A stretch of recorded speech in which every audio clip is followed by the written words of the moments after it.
We talk a lot about initiating a project properly or planning it carefully.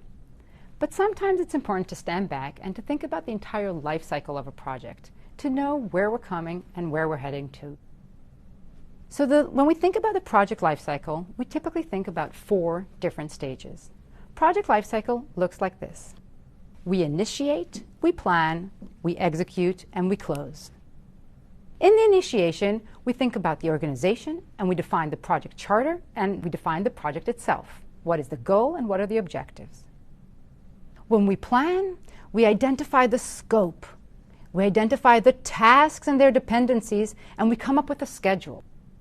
We plan the resources that will be needed throughout the project, and we clarify different trade-offs among them and how decisions are going to be made throughout the life cycle of the project, throughout the execution of the project. As part of the plan, we come up with a risk management plan. How are we going to face risks when they emerge, and where are they most likely to emerge? The execution stage of the project typically consists of monitoring how much progress is being made, communicating and reporting among ourselves on how well we're doing, and correcting and controlling if problems come up. What's important to think about during the execution of the project is that the monitor, communicate, and control are going to be a cycle. We're going to, on an ongoing basis, monitor our progress, communicate amongst ourselves, and decide how to correct and control. Finally, when all is said and done and we deliver our product, we will sign off with our customer or with our final stakeholder, and we will conduct a formal post-mortem. This stage is too often neglected and missed. What's so critical about a post-mortem is not only to list areas that might have gone badly or what we did wrong, but it's also to celebrate and to document what went well and what have we achieved and what have we learned that was useful and successful throughout the life of this specific project.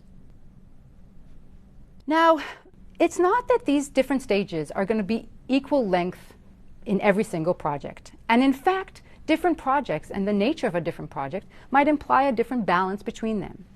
So if a new product development implies a certain time spent on planning and a different extent of time spent on execution, for instance, if we're working on a construction project, we may, if it's a routine construction project, putting down a new rail line, we might not need that much time spending on planning because we've done similar projects before. But the execution might be lengthy because of the physical work that is implied. An opposite example might be a wedding. We know that to plan a wedding takes a while, and we like to make it even longer. And so we will indulge and plan it over a long amount of time. The execution of the wedding, the day itself, is so short that it is a sliver of the length of time it took us to plan.